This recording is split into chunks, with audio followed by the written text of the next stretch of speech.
Hello Virgo, and welcome to the Green Woman Tarot. This is your weekly reading for the second week of September 2020. So that's from the 7th to the 13th of September. And it's a general reading just to see what sort of energies are around you at this time, to see what's on the cards for you. But before we delve into the tarot reading, I need to consult the oracle, and I'm going to use this Angels and Ancestors oracle deck to draw two cards to start the reading off with. So let's see what mysterious words of wisdom this oracle deck has for you, Virgo, for the second week of September 2020. What messages are here for Virgo for the second week of September? What messages are here for Virgo for the second week of September? Oh, what does Virgo need to know? Well, you've got two cards that have popped out, Virgo. You've got the Hunter. Track down your fears and desires. That's Cernunnos, the god of the hunt, of the woods in the Celtic mythology. It's interesting because he's also the god of the hunted as well as the hunter. So I think that's why they have this message: track down your fears and your desires. What is it you want to know? What is it you want, and what is it you're afraid of? Are you the hunter or the hunted? And you've got Autumn. Release the old and rest. So it's time to let go of something. Something that is no longer needed, perhaps. Something that has run its course. So there's a need to release. And that will allow you to rest, recuperate. And of course, the hunter. Track down your fears and your desires. So let's see what the rest of the reading has for you, Virgo. What's some cards for Virgo for the second week of September 2020?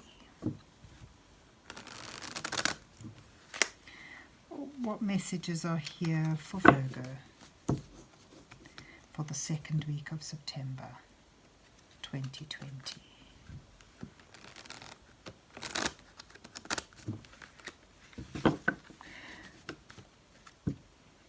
So I'm going to do the same as I did last week, and I'm going to use a 4-card spread for you. The first card being you, the second card being your challenge, the third card being your advice from Spirit, the fourth card being your possible outcome should you take that advice. And then I am going to use an underlining row of cards as clarification and to enhance the meanings. So let's see what's on the cards for Virgo for the second week of September. Let's see what you get. You have the 7 of Pentacles, the 9 of Pentacles, the 4 of Wands, and the Ace of Swords. Then you have the 8 of Cups, the 5 of Swords, and the 3 of Wands. Ooh, and the Page of Cups. The bottom of the deck is the Queen of Pentacles. So it's certainly a time of nurturing, creating, and growing, attracting an abundance around you.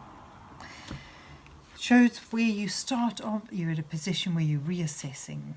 It's time to pause and assess what you have achieved, how the growth around you has progressed, what you've accomplished.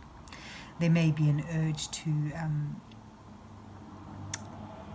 reap your harvest now, but it's not a time yet. It's still, things are still needing to mature, to come to full fruition, and some patience is required. But as you're assessing your situation, you may decide that there is something you need to leave, something you need to walk away from. I think you had here something you need to release. There's something you need to move on from in search of better fulfillment. Perhaps something you've put a lot of effort into, a lot of work into, something you've really nurtured and helped grow. That may be the thing that you are ready to release, to give up, and to move on from. Your challenges. Yeah, it seems like if your challenges in moving on from that, you may have some sense of guilt, some sense that you will be abandoning a situation, a group of people or a person to their own fate. You know, it's sort of like a sense that you're pulling away and support. This is your challenge. Should you leave it, you may feel that you may feel morally challenged in walking away from something, because there's maybe some degree of guilt at leaving people or situations behind, and thereby worrying that they have been abandoned and left to their own devices. But part of your challenge is a need for independence, a need for doing things on your own, creating something deeply rooted and grounded, and that has great potential for providing security and stability and value.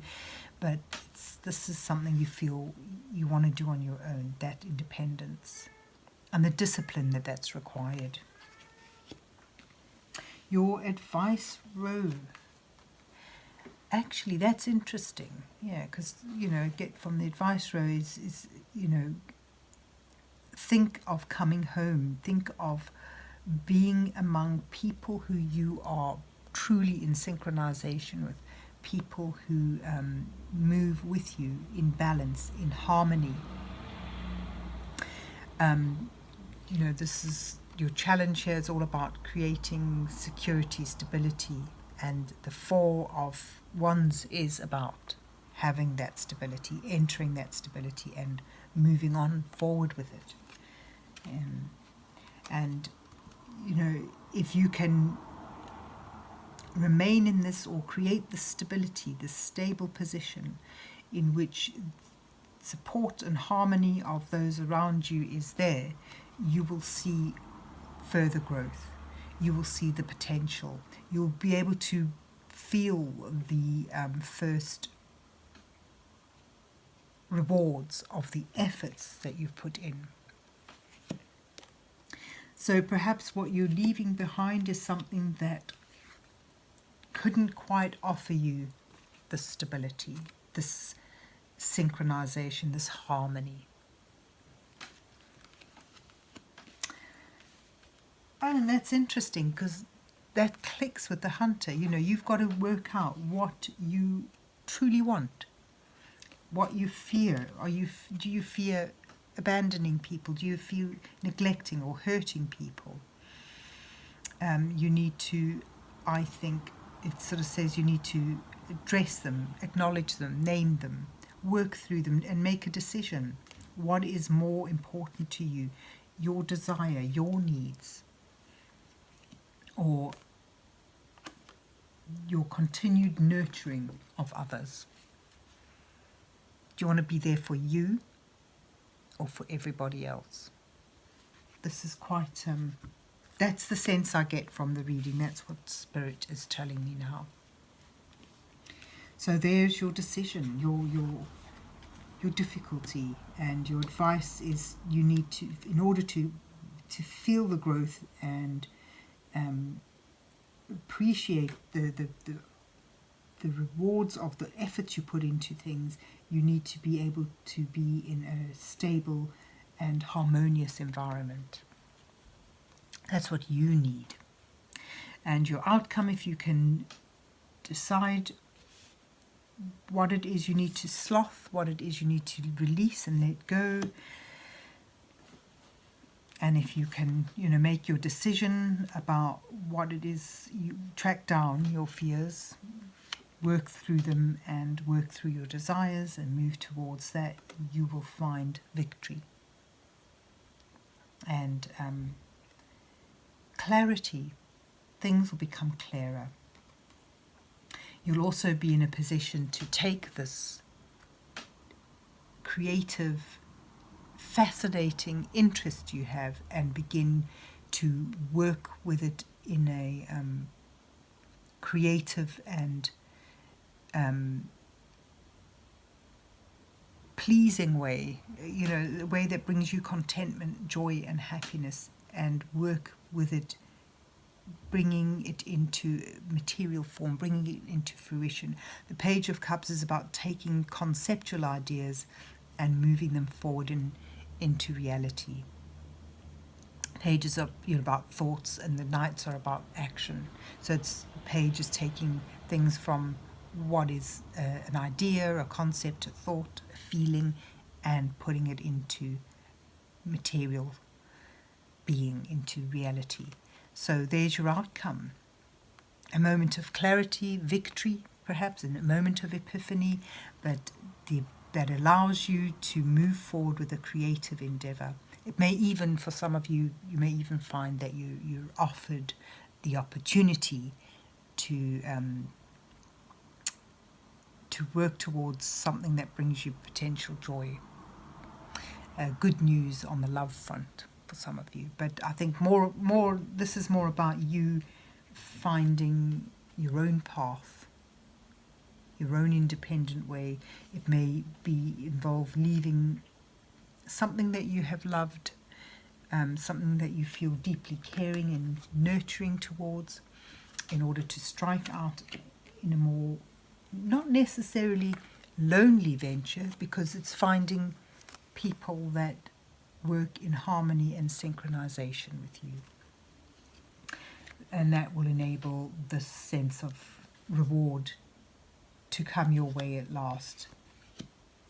It may open up a new, clearer way of thinking. It brings you success, and it brings you potential for finding true love, for finding contentment, joy in an imaginative and creative way. So it certainly opens up your experience, your life, your possibilities. But it's a decision, it's a choice, and it involves letting something go. And that's because it's had its time, and it's, the crow, the raven is about wisdom, through wisdom and knowledge, and that's through experience. So something that's had its day, and maybe time for you to release it and move on to something that brings you more harmony, brings you more synchronization, more support, clarity, success, and creativity. So there you have it, Virgo, your reading for this week. I hope you enjoyed it and that it resonated with you. And if it did, please remember to hit the like button, and you can even share and subscribe. But whatever you do, have yourself a good week, and God bless you till we meet again.